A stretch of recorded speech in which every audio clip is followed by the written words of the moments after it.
ఏదైతే బాబు గారి విజన్ మరి రేపు జనవరి 15 తారీఖు కల్లా సంక్రాంతి కల్లా మొత్తం రోడ్లన్నీ కూడా గుంటలు పూడ్చాలని ప్రెస్టీజియస్ ప్రాజెక్ట్ తీసుకున్నారు. దాని ప్రకారం రాష్ట్ర వ్యాప్తంగా కూడా 4500 కోట్లు విడుదల చేయడం జరిగింది. మరి ఆ క్రమంలో నందిగామలో కూడా అనేక రోడ్స్కి ఈ గుంటలు పూడ్చేందుకు మరి శాంక్షన్ అవ్వడం జరిగింది. మొన్న కంచిక్చర్లో కూడా మేము ప్రారంభించాము. ఇప్పుడు నందిగామ టు పొక్కునూరు చందలపాడు రోడ్డు అంటారు, ఇది 65 లక్షలు శాంక్షన్ అయిందండి. ఈ గుంటలన్నీ కూడా మేము పూడ్చడానికి మేము అన్నీ కూడా సన్నాహాలు చేసుకున్నాం.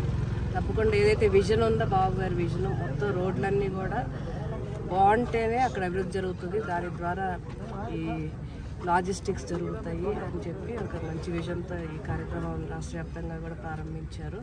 అదే కాకుండా సూపర్ 6లో ఏదైతే హామీలు ఇచ్చారో మరి 6 నెలల్లోనే దాదాపు మరి పెన్షన్ పెంపుదల కానీ, గ్యాస్ సిలిండర్స్ కానీ, అదేవిధంగా ఈరోజు రోడ్లని మొత్తం కూడా బాగు చేయటం కానీ, ఈ విధంగా అనేక సంక్షేమ కార్యక్రమాలు, అభివృద్ధి కార్యక్రమాలు దాటి మీద తీసుకొస్తున్నారు. గడిచిన 5 సంవత్సరాలు చూస్తే మొత్తం కూడా ఏ విధంగా రాష్ట్ర వ్యాప్తంగా కూడా ఒక మాఫియా నడిచిందో ఆ మాఫియా వల్ల రోడ్లన్నీ ఏ విధంగా నాశనం అయ్యో మనం చూసాము. కానీ ఈరోజు బాబు గారు రాగానే ఇసుకను అందుబాటులో తీసుకొస్తామని చెప్పారు, సామాన్య మానవుడికి అందుబాటులో తీసుకొచ్చారు.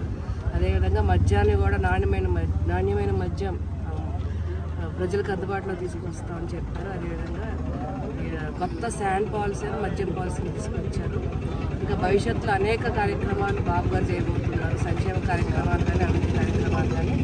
ఎన్డీఏ ప్రభుత్వం అంటేనే ప్రజలకి మరి వాళ్ళకి బాగోగులు చూసే ప్రభుత్వం, ఇది మంచి ప్రభుత్వం కాబట్టి ప్రజలందరూ కూడా తప్పకుండా ఏదైతే నమ్మకంతో మమ్మల్ని ఇంత భారీ మెజార్టీతో గెలిపించారో ఆ నమ్మకాన్ని మేము బొమ్మ చేయము. తప్పకుండా అన్నీ ఏదైతే హామీ ఇచ్చామో అన్నీ కూడా మేము తీసుకొస్తాం.